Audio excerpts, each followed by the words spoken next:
amigos da JPTV, estamos no ar com mais uma edição do programa Estúdio Aberto, hoje com a presença de Ernesto Lauer. Tudo bem, Lauer? Tudo bem, Adriano, bom dia aos nossos radionautas.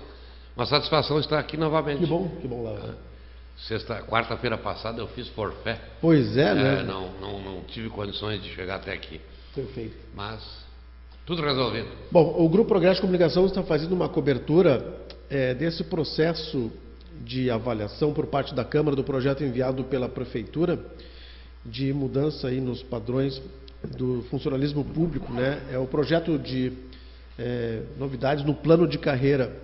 E segundo o consultor jurídico da Câmara, Dr. Vinícius Kirsten, ainda não há elementos para ele emitir um parecer favorável para o projeto, porque faltam muitos dados, né?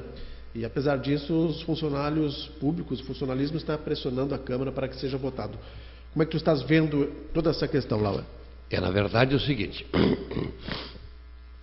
houve uma comissão para tratar do plano de carreira. Essa comissão, ela estudou o plano de carreira durante um longo lapso de tempo. Depois o próprio Executivo, né, ao elaborar o projeto, ele teve tempo suficiente para examinar. Muitas vezes, quando é feito a mensagem justificativa, ela peca por falta de detalhes. E esses detalhes são importantes para os vereadores avaliarem corretamente o projeto. E veja assim, tanto tempo que esse projeto esteve no Executivo, em preparativos, né, em aperfeiçoamento, agora chega na Câmara, querem que vote de afogadilho. Isso é muito perigoso, tá? Porque o último passo, a última forma de aperfeiçoar é no Legislativo. Então tem que ser dado tempo aos vereadores para examinar. E na verdade é um poder à parte. Então cada vez que surge uma dúvida, tu tem que buscar subsídios junto ao Executivo. Isso leva tempo, essa troca de informações, né? Então, efetivamente, não é um projeto que será votado da noite para o dia, como pretendem, né, os funcionários públicos, um cartaz lá pedindo pauta, o projeto em pauta, o projeto. Os vereadores do plenário não têm nem condições de avaliar, porque ele ainda está na Comissão Geral de Pareceres, e só depois que sair da Comissão Geral de Pareceres é que ainda os vereadores poderão pedir vistas, né? Então, é um projeto que ainda demanda tempo. Qual é a importância do parecer da DPM em relação ao projeto, né? Segundo o consultor jurídico Vinícius Kirsten, a DPM emitiu um parecer, mas apenas sobre 2 aspectos do projeto, né? Que tem vários aspectos. Sim. A delegação das prefeituras municipais é um órgão de assessoramento aos municípios, né, tanto ao Legislativo quanto ao Executivo, e ela tem uma gama muito grande de prefeituras, né, e de legislativos como associados. É um órgão privado, né? É um órgão privado, mas ela tem uma alta especialização, né? Então, e lá, para cada assunto tem um especialista, quer dizer, o direito público é um direito complexo. Então, tu divide os diversos ramos, né, a licitação, né, esses planos de carreira, tu divide e tu especializa pessoas. Então, sempre que a gente precisa de um socorro, busca esse socorro na DPM, né? E, para mim, é o órgão mais competente, né, para emitir pareceres e dar apoio técnico aos executivos e legislativos do Rio Grande do Sul. Quer dizer que o consultor jurídico do Executivo ou Legislativo buscou subsídio com ele. Mas baseado naquilo, ele pode dar o parecer baseado evidente. Do DPM, né? Adriano, o que tu busca? Às vezes tu tem uma ótica, né, uma visão sobre um determinado projeto, mas tu não é especializado, tu tem um conhecimento abrangente, mas não tem essa especialização para descer em minúcias. Então tu busca subsídio na DPM, e a DPM aponta. e tu forma a tua convicção, né? E que deve ter acontecido com o Vinícius, né? E isto, veja só o seguinte, o reflexo de mais de 13 milhões, né, que vai dar com o aumento do FASFAP, né? Então, isto aí tem que ser devidamente discutido, tu tem que fazer um estudo de impacto, né? Não só o que passou, o futuro. Agora tu me diz uma coisa, nós estamos numa retração muito grande econômica, né? Quem é que me diz que o orçamento do município, se tu toma um parâmetro, normalmente se toma um parâmetro de crescimento de 10% em relação ao ano anterior, né? Quem é que me diz que esse crescimento de 10% vai vigorar? Veja, Adriano, o IGPM é um índice usado para o reajuste dos aluguéis. Esse IGPM está em mais de 10% hoje, quase, né? Se não está igual, né, passando, está igual a 10%. Antigamente, o Executivo dava uma correção de 5%, 6%, que era a inflação, e mais um ganho real, que equivalia a 10%. Hoje, se ele tem que dar correção de 10%, ele não tem. Aonde ele vai ter margem para dar um ganho real, né, um aumento real? Deixa de existir. Mas esta projeção de inflação é a mesma de crescimento? Não é. Não é. O crescimento será menor. Por quê? Justamente porque, veja, nós estamos assistindo as empresas aqui em Montenegro demitindo funcionários. Isso é sinal de crescimento? Pelo contrário, é de decréscimo, né? Então, nós não vamos ter mais o retorno de CM na mesma proporção que nós tínhamos. Então, não tem como projetar um crescimento de 10%. Tudo isso os vereadores têm que observar. A fiscalização é deles. A última palavra é deles. O aperfeiçoamento é deles. E isso tem que ser olhado. Por quê? Porque está em jogo a população. Lá dentro da prefeitura pode ter o interesse corporativo. No legislativo não pode prevalecer esse interesse. Certo? Então, eu acho que todo cuidado é pouco. Muito bem, Laura, olha só. Logo no primeiro dia, como prefeito de Montenegro, Luiz Américo Alves Aldana anunciou que iria reduzir o número de cargos de confiança no município. De maio até outubro, o gestor exonerou 70 CCs e esse número poderia ter sido ainda maior não fossem as barreiras colocadas pelo Legislativo, conta Aldana. O problema é que a pauta que prevê a criação de novos cargos, que deverão ser preenchidos por meio de concurso público, está trancada na Câmara de Vereadores. Luiz Américo teme que a demora na votação possa levar o governo a ter que voltar atrás e ter que contratar mais CCs. Segundo o Aldana, os CCs que foram dispensados não fazem falta. Veja o seguinte, a Constituição é clara, né? Os cargos em comissão devem ser preenchidos por funcionários de carreira, salvo determinadas situações de confiança, né? Como secretários, diretorias ou chefias com pessoas especializadas. Isto é claro, nós já fizemos uma matéria sobre isto, né? No Grupo Progresso aqui de comunicação, né? Os cargos em comissão, eles devem ser preenchidos por pessoas técnicas. Nós temos inúmeros cargos em comissão em Montenegro preenchidos por pessoas não técnicas. Está errado. No momento que o Ministério Público for buscar isso mais a fundo, ele vai constatar esse erro, né? Somente aqueles cargos de secretário, né, que são políticos, esses cargos não exigem a especialização, se bem que já tramita no Congresso um projeto de lei para que também esses cargos só possam ser preenchidos por pessoas técnicas, com conhecimento do assunto. Então, na verdade, tu tem o CC para quebrar galho, né? Muitas vezes tu está beneficiando pessoas que te ajudaram na campanha política e sem conhecimento. Isso é prejuízo. Então, qual é o ideal? O ideal é o concurso público de títulos, provas, não é? E assim preencher esses cargos com pessoas capacitadas. Agora, eu vejo que falta uma grande coisa aqui em Montenegro.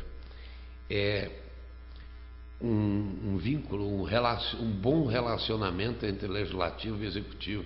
Uma pessoa que possa fazer essa ponte, que possa estar permanente, presente no legislativo, nas reuniões, trocando ideias, buscando as soluções rapidamente para dar os subsídios que a Câmara necessita para aprovar esses projetos, né? Fazer um trabalho político, mas um trabalho de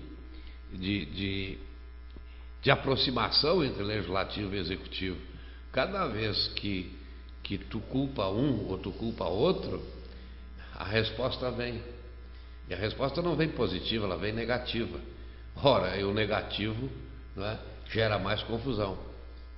E na tua opinião, de que poder deveria ser essa pessoa, do legislativo ou do executivo? Não, ela teria que ser do executivo, né? Uhum. Teria que ser do executivo. Eu sempre fui muito a favor do ombudsman. Falam agora, né, do ouvidor. O ouvidor, ele não tem poderes de imposição, né? Ao passo que o ombudsman tem. Ele pode exigir a correção dos erros, né? E o ouvidor não. O ouvidor, ele ouve, encaminha a matéria para uma solução, mas ele não tem condições de buscar essa solução rápida, né? Ele não tem condições de impor a sua vontade em favor da realização daqueles princípios básicos em favor da comunidade. E aí tranca. Isso é ruim. Tá certo. Olha só, agora a gente sai da política, vamos para a cultura. Montenegro recebe exposição sobre Cândido Portinari em novembro. Já está aberta essa exposição, vai até o dia 30 de novembro. A exposição Portinari, Trabalho e Jogo, lá no Museu de Arte de Montenegro. Visitação das 8 às 12, das 13h30 às 16h30. Aliás, o Museu de Arte de Montenegro está sempre com exposições de primeira linha, né? É verdade, é verdade. Eu frequento bastante o museu, tenho visto quanto tem realizado. A única queixa que eu tenho é que eu não tenho acesso tão grande aos fotos, né? Mas, no mais, nós temos que cumprimentar o pessoal do museu pelo belíssimo trabalho que vem fazendo. Muito bem, Laura. Bem, deve estar acompanhando aí a série de reportagens especiais do Grupo Progresso de Comunicação, encabeçados pelo Jornal Progresso, sobre casos polêmicos que poderiam ter virado CPI e não viraram, né? Agora estamos numa nova rodada, já passamos pelos arroios São Miguel e Montenegro e também pelas casas do PSH2 no bairro Bela Vista. Agora estamos aí nas máquinas chinesas, na Expo Monte, que foram muito badalados, assuntos polêmicos e que acabaram não virando CPI. Tens alguma posição sobre esse assunto? Semana passada ouvimos o Roberto Braga. Agora nós vamos, fim de ano, não é? Nós temos aí uma série de outros interesses do Legislativo, até a eleição do futuro presidente da Câmara. Já tem também projeto no sentido de que o presidente da Câmara possa ser reeleito. Veja, no meu tempo, o mandato de presidente era de 2 anos, né? Hoje é de 1 ano, para possibilitar que o maior número de pessoas ocupe a presidência, mas também trava, né? No momento que tu engaça um bom trabalho, né, termina o teu mandato. Então agora existe essa possibilidade, se o trabalho do presidente estiver sendo bem feito, dele poder ser reconduzido. Ainda está em votação, né?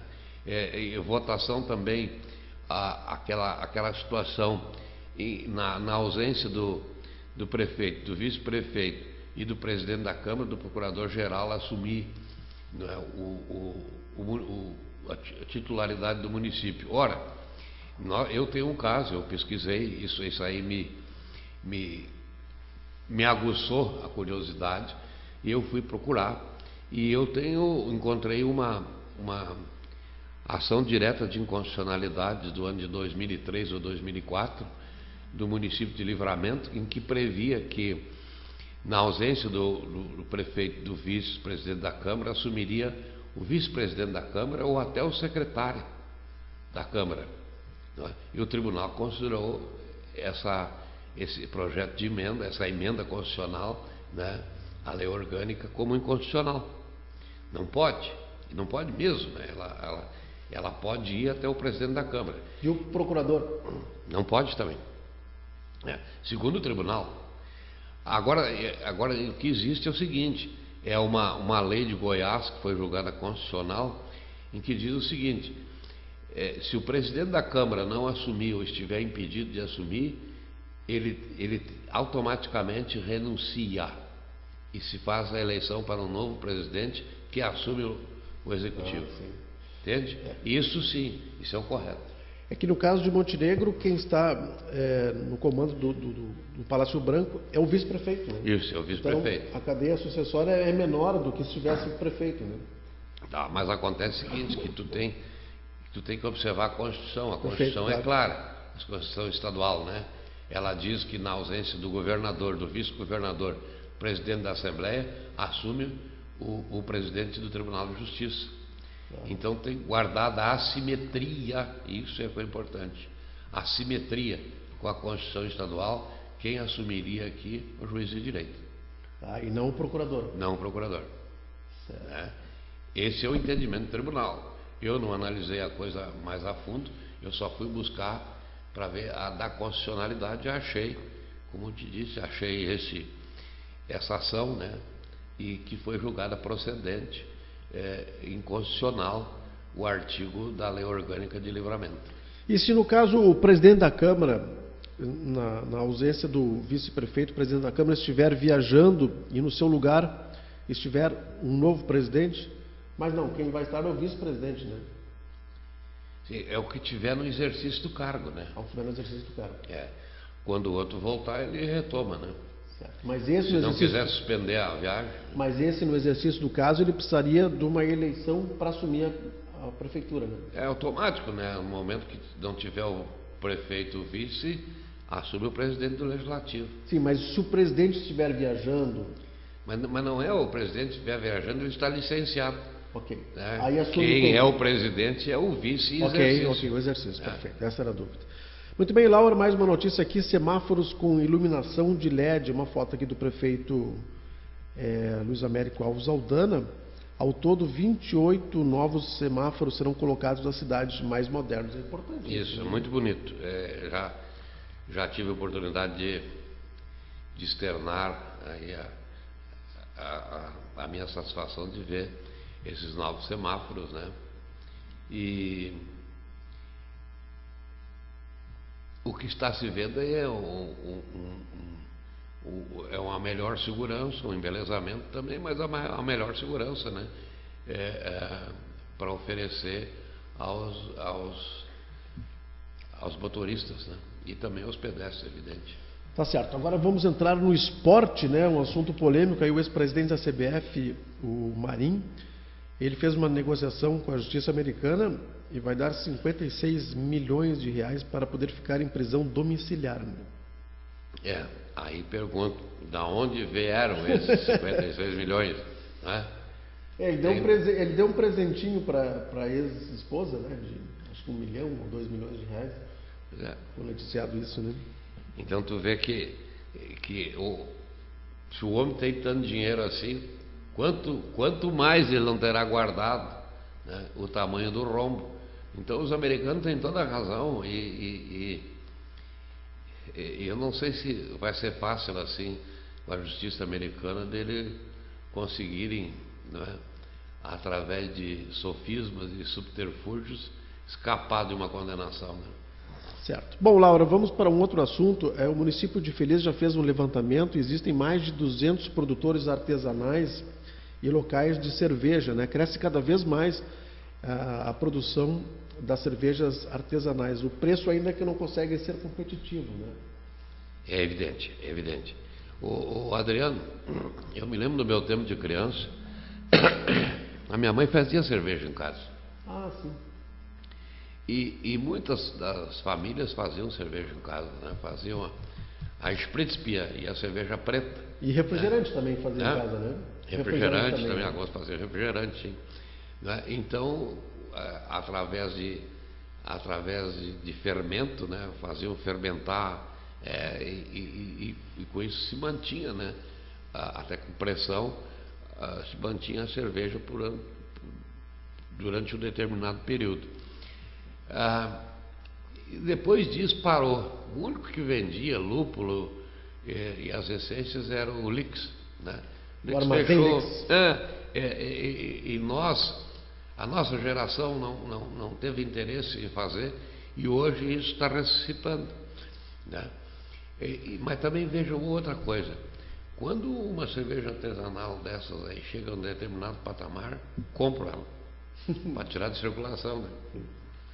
E hoje o investimento de 10, 12 mil reais, tu compra um equipamento e faz cerveja. O interessante é que essas cervejarias caseiras de fundo de quintal, elas estão presentes em municípios ou localidades muito pequenas, né? Como era Montenegro no tempo que a tua mãe fazia. É como tu disseste, o problema é que tu vai tomar uma cerveja por R$6, né? Tem lugares aí que toma cerveja por R$4,50, né? R$5. Aí tu vai comprar uma cerveja artesanal R$10, R$12. Então, o pessoal apesar do sabor diferente, tudo, tu tem que aperfeiçoar, né? O teu paladar para tomar artesanal e ter um bolso bem recheado para fazer isso também, né?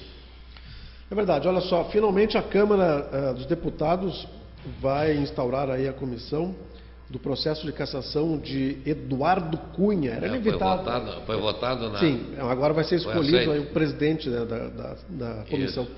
Mas era inevitável isso, né? Ora, pelo que transpareceu, e eu achei engraçado, só que essa documentação veio toda ela e a quantidade de documentos que vieram só contra o Eduardo Cunha. Por que não vieram dos outros também, né? Eu achei isso engraçado. Mas tudo bem, agora os documentos que foram expostos aí, a mídia transcreveu e mostrou, a culpa no cartório é muito grande, né? Não tem como tu fugir disso, dizer, não, só com trânsito em julgado é que tu pode dizer que o sujeito é culpado, né? Isso tu pode fazer uma avaliação preliminar com as provas que tu tem e chegar à conclusão que é inquestionável. O que tu poderia alegar?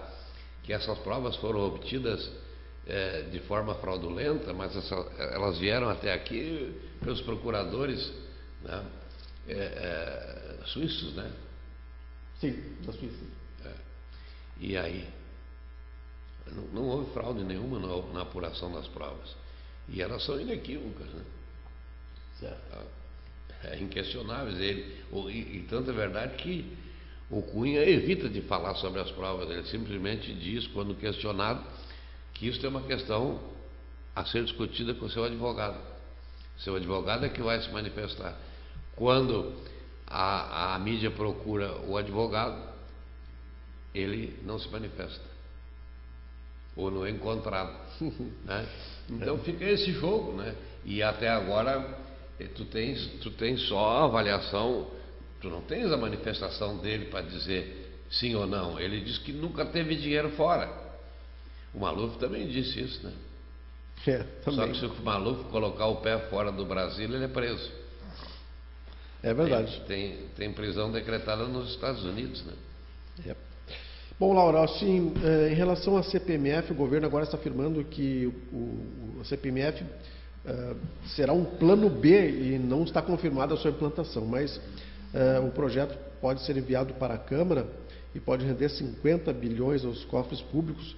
Tu acha que passa essa aprovação da CPMF? A CPMF ela tem que ser votada até o fim do ano, para poder ser implantada no ano que vem. Só que eu acho que nós temos uma carga tributária muito grande sem retorno. Entende, Adriano? Esse é o negócio, né? E tem países que têm carga tributária até muito maior que o nosso, mas eles têm tudo de retorno. Por exemplo, tu não precisa ter um plano de saúde privado. O Estado te dá integralmente o atendimento à saúde, né? E nesses países, então, a carga tributária pode ser maior. Agora, na nossa, nós não temos retorno. Para tu fazer uma estrada, para pedir que tape os buracos de uma estrada, tu tem que pedir por amor de Deus. Tem que acender vela para tudo que é santo, né? Para o governo fazer o seu trabalho. Tu quer duplicar uma estrada, começa a duplicação, daqui a pouquinho a obra para.